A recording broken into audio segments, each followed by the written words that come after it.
Taoiseach, in just 4 days, your rent hike bill comes into effect. Your legislation allows landlords to hike up rents to the market rate, and renters will be hit with massive rent increases, the likes of which we've never seen before. We know that corporate landlords and vulture funds are rubbing their hands in glee, popping champagne corks at the thought of the huge profits they stand to make as a direct result of your legislation. They're not even hiding it. It's here in black and white. In a presentation to their investors by Ires Reit, the largest corporate landlord in the country with thousands of properties, this presentation sets out what they can now do as a result of your new rent hike bill. And they've told investors that they will be able to increase new rents by a staggering 25%. They're predicting a 25% potential rental income uplift with minimal added costs. That's a direct quote, Taoiseach. This paints a frightening picture of the size of the rent increases coming down the tracks due to your decisions. The property funds are set for a bonanza. This company is telling their investors that they stand to make an extra €21 million in rents every year once your legislation flows through. And just imagine what that means for renters, faced with a 25% hike in rent. What would this mean for somebody paying the average rent? Well, it means having to find more than €5,000 extra a year. That's just to cover this increase. Taoiseach, do you know any renter able to afford that kind of increase on their already extortionate rent? Because I certainly don't. 2 weeks ago, I warned that your legislation would give a big payday to corporate landlords, and you said that I was wrong. You said that this was all about providing stability for renters.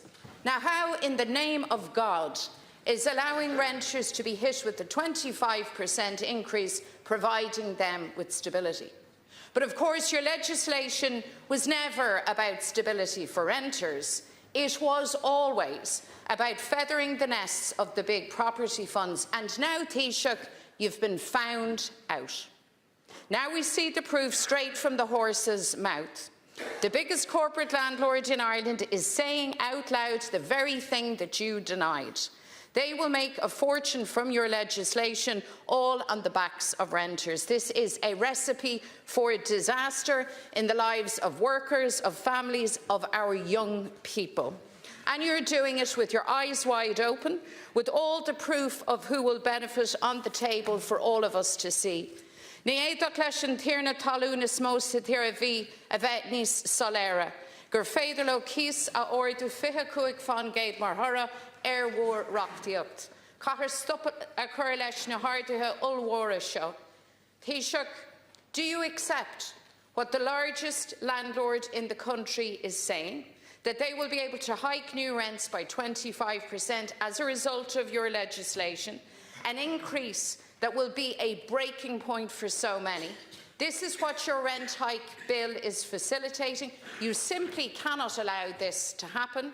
So will you now intervene to stop renters being crushed by these massive increases? Thank you, Deputy Taoiseach, please. Well, first of all those renters in existing tenancies will have their rents increased by 2%, not 25%, 2%.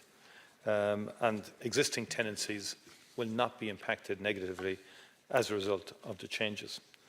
And remember, the changes arose out of an analysis undertaken by the Housing Finance Agency. And why did it do an analysis? It did an analysis because the Housing Commission said we needed to create certainty, clarity and stability in the rental market for the long term, and that there would be clarity around that. And that's the fundamental issue. But the Minister has balanced that with greater security of tenure for tenants in terms of the 6 years, essentially ending no-fault eviction, where a landlord can end a tenancy without the tenant having done anything wrong. And so therefore, that is a very significant protection for tenants, security of tenure, but also the national regulation extending RPZ to the entire nation. And those involved in social policy, the academic world, have acknowledged and have articulated that this indeed is a very significant increase in rental protection. The Housing Commission called for this. The ESRI called for this. They were looking for a 4% cap on rents. That's what they recommended. We said no, we'd go for 2% in relation to that. And this bill will give far more legal protection to renters than they've ever had in the history of the state. That is the bottom line. And it was interesting that quite a number of people representing property interests threatened constitutional action in relation to this bill, because they don't like the security of tenure that's provided and the protections that are provided to renters. And there's been a lot of disquiet, actually, among many representing landlords around these changes. And that's been articulated on quite a number of occasions. We have about 513,000 people renting now, made up in terms of different categories, obviously from public to the private sector.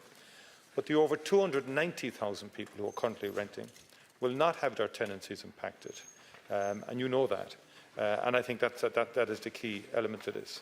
And of course, what we're endeavouring to do, yes, we do want to bring investment back into the market, because we have not been building enough apartments to date. Supply is the key instrument we have to moderate rents in the medium term. Let's be under no illusion. We need more apartments. We need more housing. We got 36,000 houses last year. We need to get to 50,000 a year. The state is allocating about 9 billion, and the state is the main actor in the market at the moment, through supporting cost rental, through supporting affordable housing, and through the building of public housing. So the state is the main player in house building at the moment. The Department of Finance estimate we need to be spending about 20 billion per annum between public and private sector investment to get to that 50,000 houses that the ESRI say we need. Some say we need even more.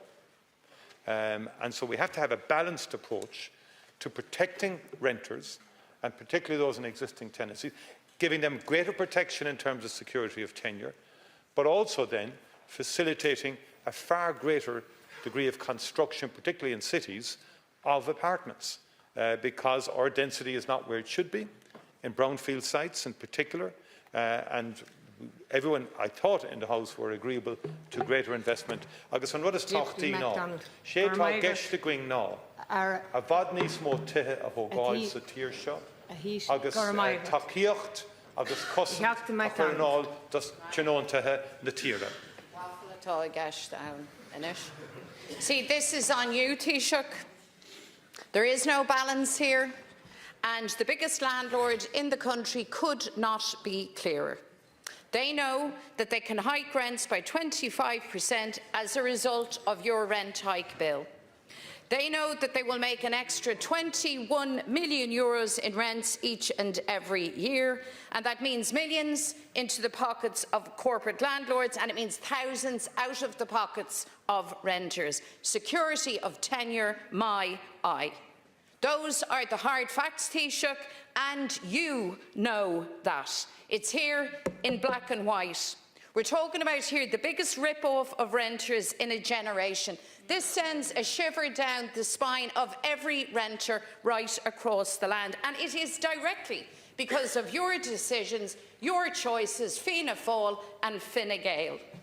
Your legislation is causing this to happen, and I've asked you to take responsibility for that, and I've asked you, and I'll ask you again, will you intervene now that the writing's on the wall to stop these massive rent increases? Could I say a number of things, Deputy? You know, your own party has had a fair degree of engagement with the property industry over the last while. Deputy O'Brien has been very active in meeting with IBEC on behalf of the Property Industry Ireland, with Hine Real Estates Ireland Limited, with the CIF, with Glenveagh Properties, Vulcan Consulting, and Please. so on, and the Property Industry Ireland. And it's interesting, in his meeting with the IBEC, on behalf of the property industry, what were the matters discussed? What were the matters discussed? To introduce incentives for investors to catalyse apartment construction, to extend existing permissions, legislate to prevent issues, and so on and so on. Promising, of course, the Sun. It's like the daily stockbrokers meeting a year or two ago. But the core question is this, Deputy. Supply is the key. I'm sure you would agree that supply is the key. Deputy, I didn't interrupt your leader. I just want to make this point here, Deputy. Supply, Time is up now, Taoiseach. Supply is the key issue. Sorry, no, I'm going to finish my point here. Kenny.